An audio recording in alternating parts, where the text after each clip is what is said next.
All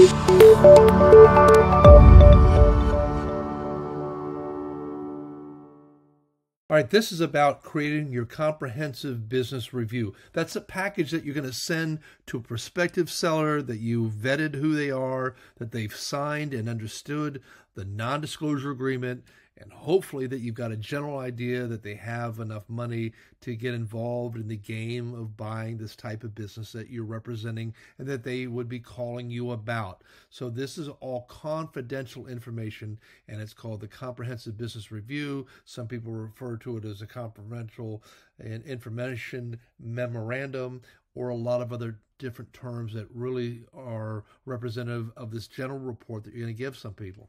Now, a couple things that I do, I have created some general questions that I'm going to review with you real quick, and then we'll look at the Comprehensive Business Review package, the end result. So I give this to the prospective seller in advance. I say, here's some of the questions I'm going to want to know about you. I might cross off some or delete some and add some depending on the business, but these questions I've sort of generated over the years, and they help me really build this booklet that I want to do for the report. And so a couple things you can do. You can sit down with them and have them look at the notes and ask some questions, and keep a little notepad next to your side here and write all the answers down that they give you. You can also send this to them and ask them, perhaps they want to email back a response. Sometimes they write it down, and then you've got to translate that and type it all up. Sometimes they send it to you in email format in Word, and you can capture that and paste it. The third way, and a way that I really like these days, is I can utilize either Zoom or Loom, L-O-O-M, which is what I'm recording this on, or a variety of other formats, and capture this stuff audibly, and then use a conversion system to convert the audible to text. So if you need a company like that, you can type that in, or you can ask me and I'll send you a company information on who I use for doing that. But Loom automatically has that built into it, L-O-O-M. So that's, again, what I'm using now. So here's a brochure, or not a brochure, but a packet of information that I give to the prospective seller. I'm working with somebody right now on a beautiful business about weddings, and I've already sat down and given this in advance, and then I'm going to sit down on Friday, a couple of days from now, and I'm going to go through and I'm going to put a recording device. You can also record with your iPhone or your Android, or you can have a separate recorder and just sit down and say, so let's talk about your business. And you might ask them, please share how and why you got started in the business. I'm not going to read all the questions in front of you, but you get the idea, and you tell them in advance, trying to keep it relatively simple. Don't worry about saying the wrong thing. We have the power of editing. But they might respond back and say something like, and if this was me selling a legacy, for instance, I might say, well, I got started actually years before I opened the brokerage firm by helping people buy and sell businesses when I worked with the Texaco, and then we merged with Shell and Saudi Aramco. They had a lot of repair bays, but we also had convenience stores, we had car washes, we had lube centers, we had just plain gas stations, and a lot of times the owners were transitioning the ownership of businesses throughout the multiple states that I worked in. And I was very much involved in qualifying new buyers, helping them make the right decision, connecting people up, and many times, to the dismay of the sellers, turning people down if I didn't feel they were the right type of individuals for the business. Okay, so you might start off with something along those lines, okay? And then you can ask what to include in the executive summary. And you don't have to ask the questions just like that. You can just sort of say, I'm going to write an executive summary. So you might say to the prospective seller, tell me a little bit about this business. How would you summarize the qualities and the best parts of it? What inspired you to get on? I talk about core values and culture. That's surprisingly really important. A lot of times we overlook that. Tell me about what your culture and your business is like. And I've learned this the hard way, when I've had some people that were a very, very different mindset and background, came in and took over a business that had almost radically opposing views on things, and it went very poorly for the business and for the new business owner. So sometimes letting people know in advance about, they're very conservative, very liberal, they're laid back, they're easygoing, they're very family oriented, they're close knit, they're paranoid, whatever, try to convey that in a proper way. I encourage you to take pictures of all the licenses, find out what's needed. Things like how many seats. This is a question that mostly applies to a restaurant. So if it doesn't apply, delete it. If it does apply or something else applies, you can type in your own question right here, right, or anywhere throughout this format. Inquire about the hours of operation, talk about the products, the menus. I'm not going to go through the details, but realize that there's some things that you need to do a little on your own, or at least before you meet with the owner. So, what's happening in the industry overview. Go to Google and type up what's happening in the printing industry. Go to IBIS World, go to different industries and look up Business Broker Press, the business reference guide, and read what's involved on there. A lot of times you can go to different associations, or you can call up other people that are in the industry. Don't reveal that you're selling a specific business, and say, hey, what's happening in the world of restaurants and bars these days since the COVID's been such a disaster for people that own restaurants. Is it coming back? What's happening? All that sort of thing. Look at the demographics in the neighborhood. Again, you can go, you don't have to sweat all the details on this sort of stuff, but find an idea. Areas growing by whatever. Florida's growing by 1,100 people a day on the average, and talk about what's happening in the particular neighborhood, and be careful to speak in a way that's aligned with the real estate law. If you're in Florida or some state that's governed by real estate, speak in a proper way, but in a way that also communicates what's happening in the neighborhood and what it's like and what the people are likely to have for customers. Talk about the location. I also go and I take photographs. I'll show you on the example slide of a couple things that I just clipped off the internet and put in there into the brochure.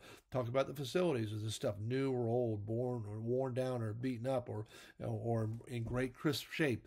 What equipment might be needed, what's happening. We'll talk about the staff and who's doing what sort of thing, and how much they're getting paid, and how long they've been around. Talk about sort of their background. Are they likely to stick around, etc.? How many of each position? Are there any family members in the business? You can use this brochure. Get a copy of the little 4-pager report that I've got out here, and then edit it accordingly. If you don't have questions in here that you really need, apply them. Talk about the gambling issues if it is a business that has gambling, for instance, or remove something like the amount of seats in a restaurant if you want, or just skip over them and say that doesn't really apply to you. It doesn't have to be heavy-handed. This is just a tool to help you and the seller get the information that you need out there. And remember, if you do this verbally, ask them to speak slowly, but not so slowly that you want to drag this out for hours and hours. This should take you about 30 minutes to at most an hour.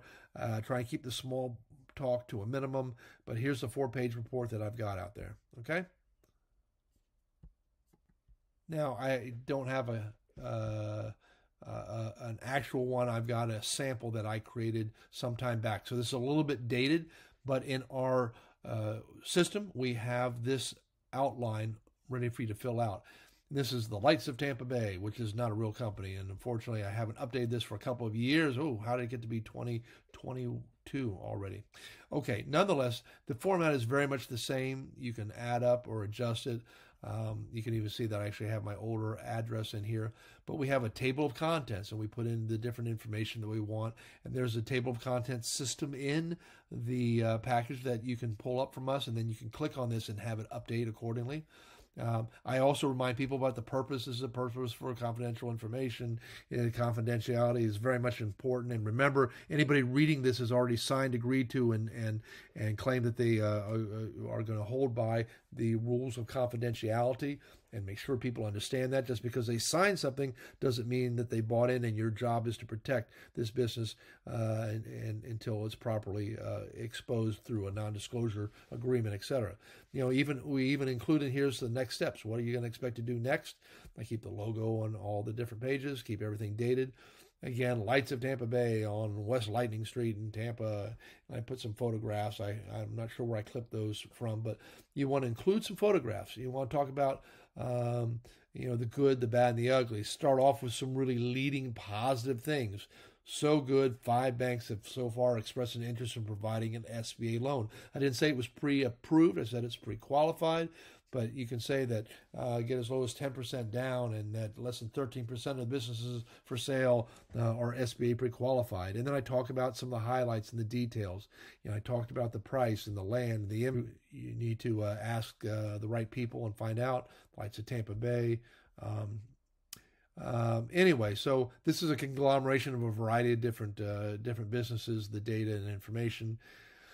I try to create graphs where it's interesting. So when you ask them, what do you sell? They say, well, mostly lighting, some accessories, and some fans. And you say, well, break that down in just ballpark. It doesn't have to be science. And they might say, well, 60% of this, 20 and 20 of the other two. I'm like, fine. And we create a brochure that has that information into it.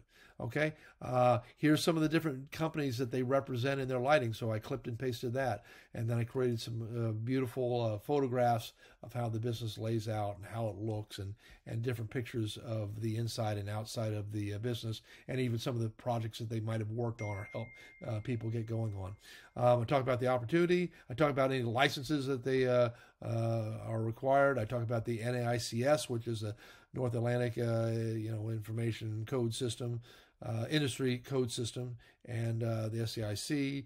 I talk about the facilities and how it looks. This is not the same building, obviously. I talk about the hours of operation. I put about approximately where they are, and I show that on there with a little map. And I just clipped this off of a Google search. I talk about the equipment list. I talk about the different people that work in the business and what they're getting paid for, et cetera, all the way through this whole report.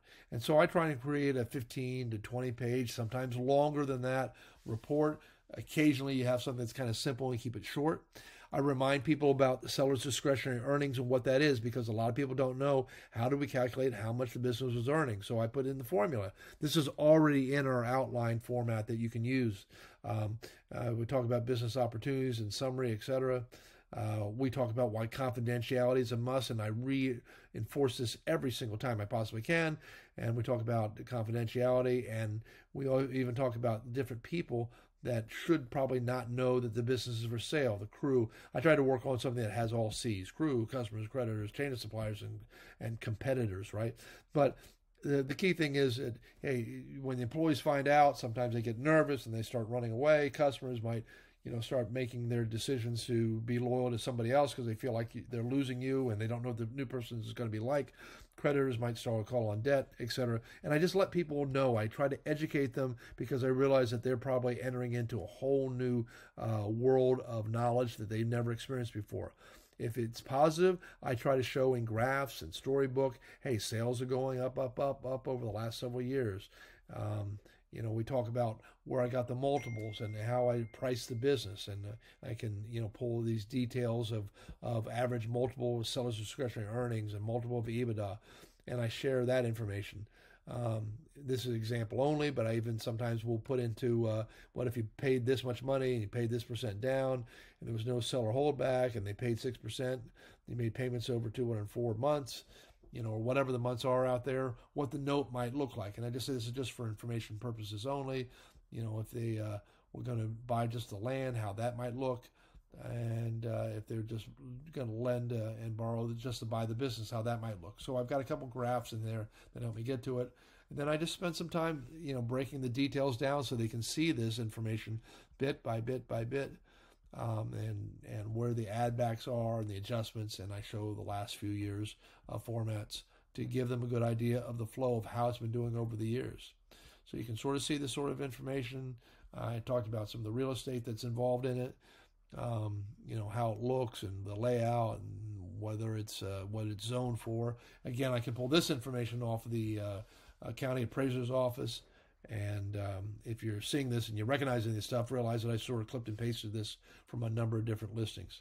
I'm getting down to 28 pages, and I always include the non-disclosure agreement one more time so that they can sign and agree to this, or hopefully they've already seen and signed this because they shouldn't have that now, but they might want to go back and say, can I share this with my brother or my neighbor or my friend or my investor? And so I give them copies. I say, go get this, fax it or send it or scan it back over to us before you do so. So you should include that. I also make sure I get information about what they're looking for and their idea. You can also pull a wonderful personal financial statement form off of the Business Brokers of Florida, but I like to use this one. Gets an idea of what they're looking for in the first half, and it gives me an idea of the type of money that they want to invest and what they're looking for, and have they considered different things that I can help them with, like have they considered using their retirement fund, and would they like to know more about an SBA loan. And then if they're filling out this report, they sign this. I include this here because they should have already gotten a copy of it. But again, if they got some partners in the business, they might be utilizing that as well.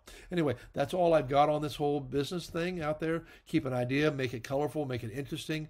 Remember, in this flyer alone, you can use pictures of the actual business. This is just a made-up format here, but I use photographs. But keep in mind that when you're doing any advertisements, if you put it on the internet, or if you're creating a teaser, which is also good, and we'll go into building teasers at a different time, then you want to use photographs that you have the right to legally use, but have nothing at all to do with this business. So don't even go to their website and pull a sample from some sort of supplier or something like that doesn't involve their business. Make sure that you're always protecting the confidentiality of the business, and that the buyers understand, not just signing a form, that you're doing this sort of stuff. Try and make this thing attractive, make it interesting. Realize that different people are going to be involved in looking at buying the business. Imagine a person comes in and says, "Yeah, I love this business, and now I got to get my wife or my husband to weigh in on it, or I'm going to get my uncle, or I got my cousin conservative Uncle Joe, who's a business guy up north, and I'm going to send it to him, and he's going to start to poo-poo things." But hopefully we put a package in their hands. He might say, "This actually looks pretty detailed and well written and prepared. I understand the benefits of it. I like the marketplace that you've talked about. I see the financials, and they seem to make sense if we can prove all that." And that's the type of conversation you want to have with people when you give them the comprehensive business review. Also, be sure that you're following up with them as well. Don't just mail this out and help them make their own decision. I usually have them respond by email. We send them an NDA over. I reach out to them and say, "Hey, we're going to send you this package on the business." Sometimes I just text it or call them or email them, depending on what they pick up. I give them this thing and I say, "Hey, let me know a good time to follow up with you regarding this business." Okay, that's all I got for you. I hope you're doing well. Take care. Make great things happen. Bye.